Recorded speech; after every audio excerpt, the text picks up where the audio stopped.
ഇന്നത്തെ വീഡിയോ ഒരു normal day in my ലൈഫാണ്. കുറച്ച് സാധനം വാങ്ങാൻ വേണ്ടിയിട്ട് ഇന്ന് പുറത്തും പോവാനുണ്ട്. അങ്ങനെ ഫുഡൊക്കെ കഴിച്ച് പുറത്ത് പോവാൻ നിൽക്കുന്നതിനും ഇത് ഞാൻ വാങ്ങിയ ഫ്ലവർ നല്ല സ്മെല്ലുണ്ട്. ഇതെൻ്റെ ഫസ്റ്റ് ക്രോഷ്യ പ്രോജക്റ്റാണ്. അത് ഇങ്ങനെയൊക്കെ കാണിച്ചു തരണമെന്ന് തോന്നി. ഇതിന് മുന്നേ എടുത്ത വ്ളോഗേനു ഇത്.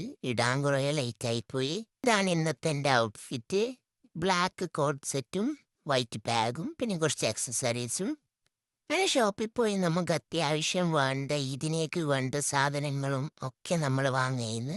പിന്നെ ഡയറി മിൽക്ക് സിൽക്ക് ഞാൻ 2 എടുത്തിട്ടുണ്ട്. എനിക്ക് ഭയങ്കര ഇഷ്ടമാണ് ഡയറി മിൽക്ക് സിൽക്ക്. അതും വാങ്ങി. പിന്നെ ഈ കിൻഡറിൻ്റെ ഈ ചോക്ലേറ്റ് എടുത്തിട്ടുണ്ട്. ഇതെനിക്ക് ഭയങ്കര ഇഷ്ടമാണ്. ഞാൻ എപ്പം ഷോപ്പിൽ പോയെങ്കിലും അത് വാങ്ങാണ്ട് വരത്തില്ല. അങ്ങനെ നമ്മളത് അവിടുന്ന് ബില്ലൊക്കെ ചെയ്ത് കുറേ സാധനങ്ങൾ ഉണ്ടായിരുന്നു. അതൊക്കെ ബില്ല് ചെയ്ത് നമ്മൾ പിന്നെ നേരെ തിരിച്ച് വീട്ടിലേക്ക് വിട്ടു. അപ്പോൾ അത്രയുള്ളൂ ഇന്നത്തെ വീഡിയോ. ബൈ.